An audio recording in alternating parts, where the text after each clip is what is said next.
Merilis rekaman jaringan tersebut utama blokade laut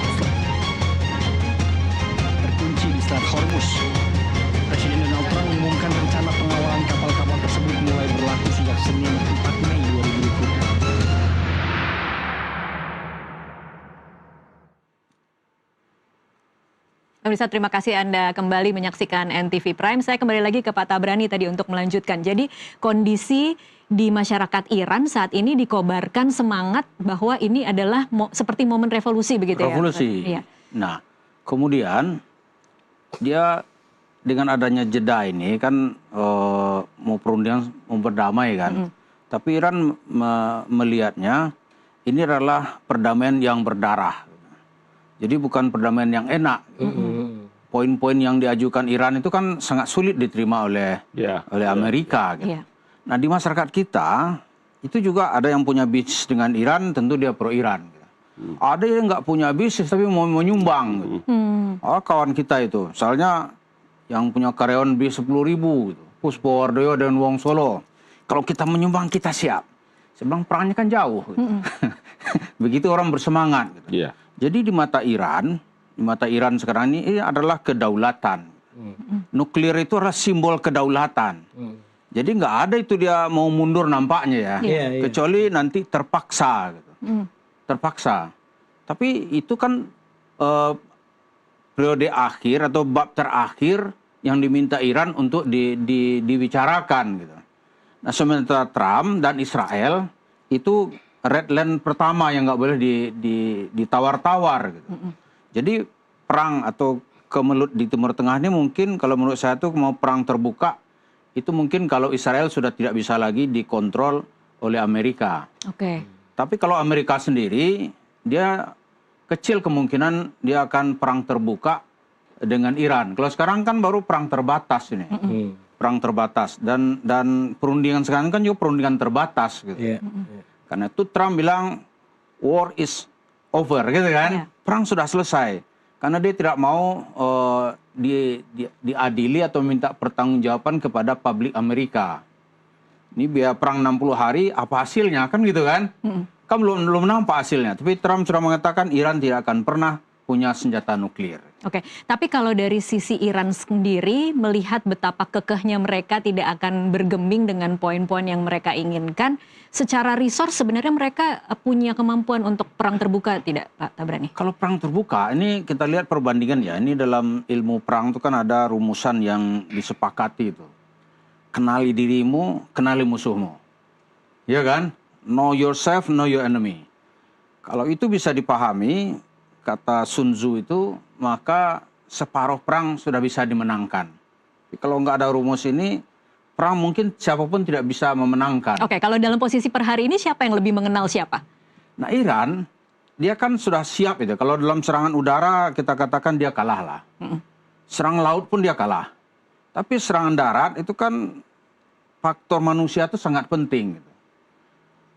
IRGC yang dianggap sebagai ideolog atau pembela ideologi revolusi di Iran itu jumlah pasukannya kan sampai 150.000.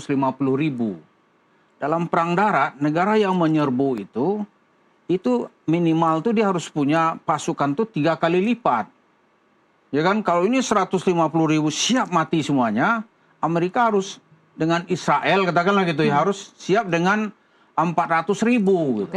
Nah sekarang pasukan Amerika ya paling juga 15.000 bro kan.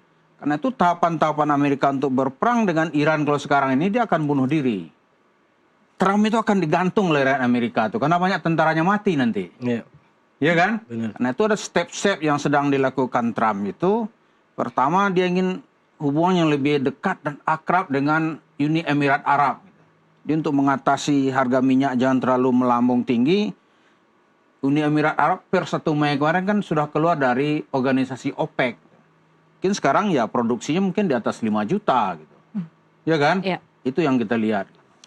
Baik. Kita akan bahas sedikit soal bagaimana ada perang klaim kerusakan. Karena kemarin kan kalau kita saksikan kita sebagai audiens atau sebagai pemirsa membaca berita atau menonton berita kemudian jadi tidak tahu sebenarnya siapa yang memenangkan perang yang saat ini terjadi di lapangan atau di Hormuz misalnya. Media Iran mengklaim merudal kapal Amerika Serikat, tapi Amerika Serikat menyangkal dan mengatakan bahwa klaim Project Freedom untuk membebaskan kapal-kapal itu bisa terus berjalan.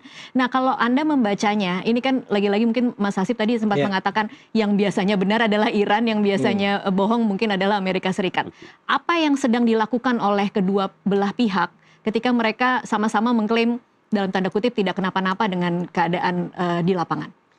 Ya, yang pertama kalau kita bicara tentang operasi pembebasan, ini kan berarti temanya tentang operasi pembebasan. Itu kalau bagi saya, kalau saya dari awal ya, saya di Nusantara TV kebetulan tidak dari awal, jadi perspektifnya harus dibangun dari awal. Saya sampaikan dari awal bahwa sebenarnya perang ini itu kesalahan kalkulasi Trump.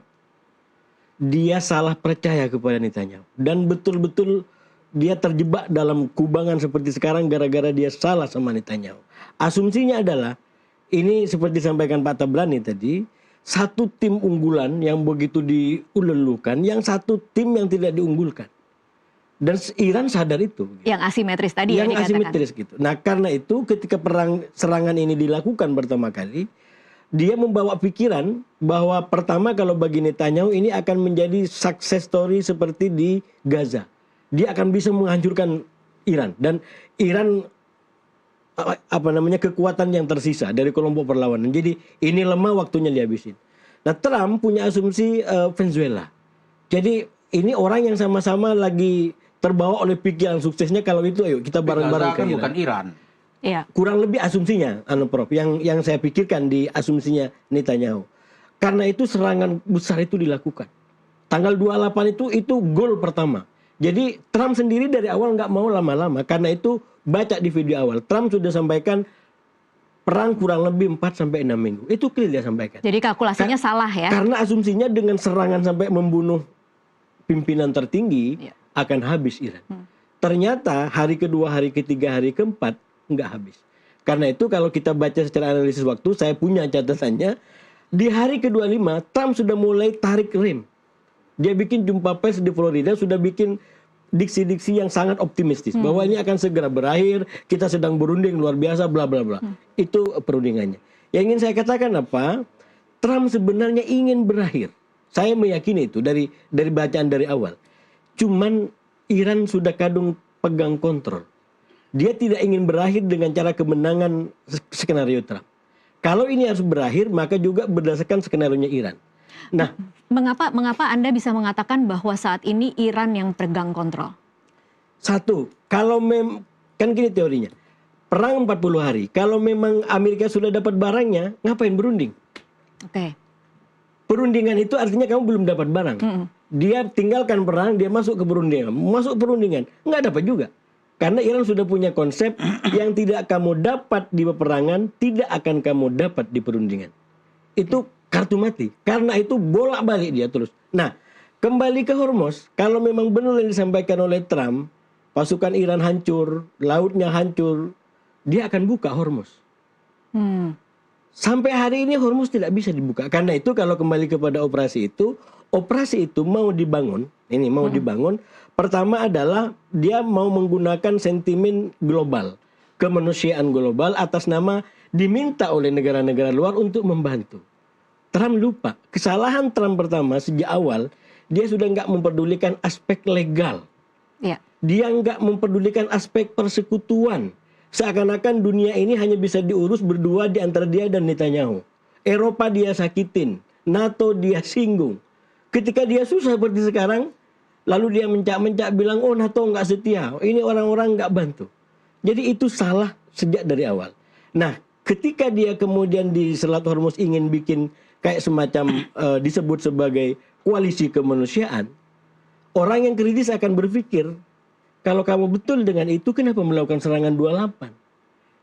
Kalau memang kamu betul-betul ingin perundingan, kenapa itu sampai membunuh pimpinan tertinggi? Saya nggak pernah mau dalam blok-blok kelompok ini, kelompok itu. Saya ingin dalam perspektif Indonesia kita diajarin kalau kamu mau dukung dalam pembukaan Undang-Undang Dasar itu, pilihlah nilai-nilai situ. Oke. Mana yang nilai-nilai, bagaimana kita mendukung, bagaimana kita berjuang, kan ada panduannya. Dan menurut saya itu cara kita menyikapi konflik ini. Jangan sentuh dari aspek sektarianisme, dari aspek kelompok. Kita harus mulai berpikir, oke, siapa yang memperjuangkan kemerdekaan, siapa yang memperjuangkan mempraktekkan penjajahan, siapa yang melakukan serangan, siapa yang melakukan ketertiban terhadap hukum. Itu bagi saya adalah cara kita melihat kita harus berjuang Memposisikan di mana? di posisi yang mana. Baik, Pak Ngabalin, apa yang dibutuhkan agar kemudian bisa kembali lagi ke meja perundingan? Kalau tadi Anda mengatakan harusnya tidak hanya Amerika Serikat dan Iran dan satu mediator, tapi mengajak beberapa bagian lain. Apa yang dibutuhkan dalam perundingan itu agar kemudian poin-poin yang sebenarnya saling mengunci itu kemudian bisa lebih cair? Kita semua tahu bahwa setelah sidang Perserikatan Bangsa-Bangsa kemarin, setelah Presiden Prabowo Subianto berpidato dengan begitu gamblang bahwa kalau kita ingin perdamaian dan kemerdekaan Palestina, maka kita harus ikut memperhatikan hak-hak Israel pada waktu itu. Belum ada dalam catatan sejarah seorang kepala negara seperti di Indonesia yang seberani Prabowo Subianto. Ya, dan itu kita tahniah, ahlan wa sahlan itu is okay. Meskipun kemudian menimbulkan reaksi juga ya di masyarakat. Tapi saya mau bilang bahwa tidak mungkin kita antara Israel dengan Palestina, tapi kita hanya mau bicara dengan Palestina, kita tidak bicara dengan Israel, tidak mungkin. Makanya kenapa saya menyatakan bahwa Board of Peace itu adalah pintu gerbang di mana Prabowo bisa bicara dengan Netanyahu. Catatan sejarah juga, Soeharto pernah menerima Yitzhak Rabin di Jakarta, di Cendana. Nah, saya juga pernah bilang di beberapa tempat, bahkan saya sudah menulis artikelnya bahwa Iran itu sejak awal tidak pernah memandang Pakistan itu sebagai ada satu kekuatan. Tidak ada catatan sejarah itu. Meskipun dia punya nuklir. Dan Iran itu sendiri orang Pakistan yang membantu ketika Amerika memberikan persetujuan untuk dia punya nuklir.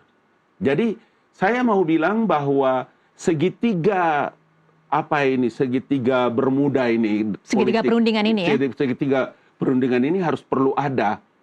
Karena Inggris, jangan kita lupa loh, kemarin tanggal 27, 28, 29, 30 yang lalu itu Raja Charles dan Ratu Camilla datang ke Amerika Serikat. Itu satu saja materinya dibicarakan. Please, jangan lagi ada nyawa air mata harus gugur di Palestina atau di Israel maupun di Iran atau di Lebanon. Tapi itu kan terus dilakukan oleh Israel. Saya mau bilang bahwa negara sebesar Amerika itu kemudian memulai satu keputusan untuk gempur terhadap Iran. Tidak mungkin dia tidak punya kalkulasi. Saya tidak percaya. Sebagai sebuah negara yang punya kekuasaan begitu dahsyat. Dengan segala potensi yang dia miliki. Kita lihat ini sekarang. Kenapa tembakan itu sekarang dari daratan dipindahkan ke laut? Dan tidak ada satu nyawa pun yang kita dapatkan. Saya baca dari beberapa pojok catatan. Halaman 8-nya itu di online-nya Wall Street itu. Dia menjelaskan bahwa semakin panjang pertarungan ini, Mbak Naca, itu artinya jualan senjata itu bisa di Oman lebih banyak. Karena mereka juga menyiapkan senjata yang banyak. Kuwait, Qatar, Jordania, Uni Emirat Arab. Ini dari point of view Amerika berarti? Atau... Ya, karena peperangan ini kan bukan saja soal politik, tapi soal perdagangan, soal ekonomi. Kalau Hormuz ini makin panjang dimakan barang makin banyak. Jadi beberapa catatan-catatan yang saya baca, selain dalam perspektif international relation, saya lihat bahwa sistem perdagangan ini sedang berjalan. Loh, kita juga hari ini kan tahniah bagus dari sisi kita punya nilai tukar dan macam-macam kan. Jadi saya mau bilang bahwa selain propaganda internasional, news, media dipakai, perdagangan juga berjalan dengan baik. Senjata yang begitu banyak dibuat di pabrik-pabrik, itu mau dibawa kemana? Nah, itu poin pertama.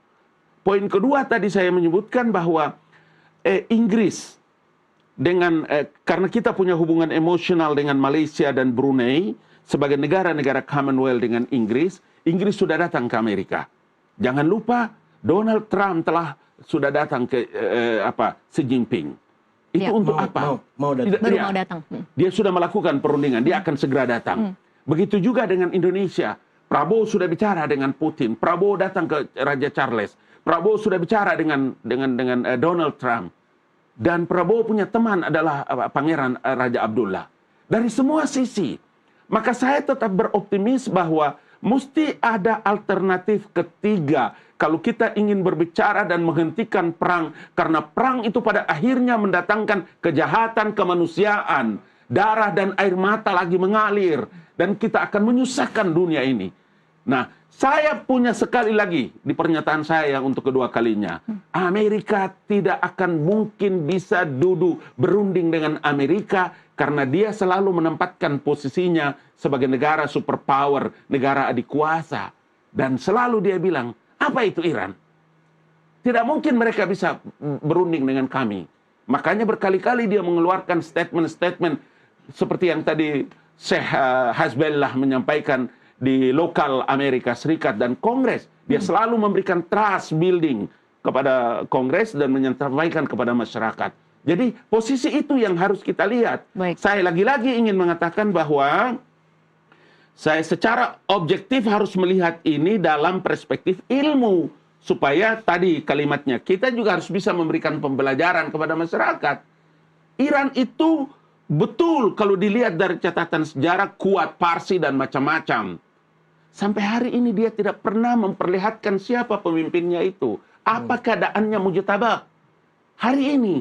Sementara itu penting bagi seorang pemimpin ada di tengah dunia dan seluruh masyarakat. Oke, baik. Itulah kira-kira poin-poin yang saya harus bicara secara objektif melihat masalahnya. Baik, Pak Tabrani, kalau Anda melihatnya kemana masa depan perundingan ini? Apakah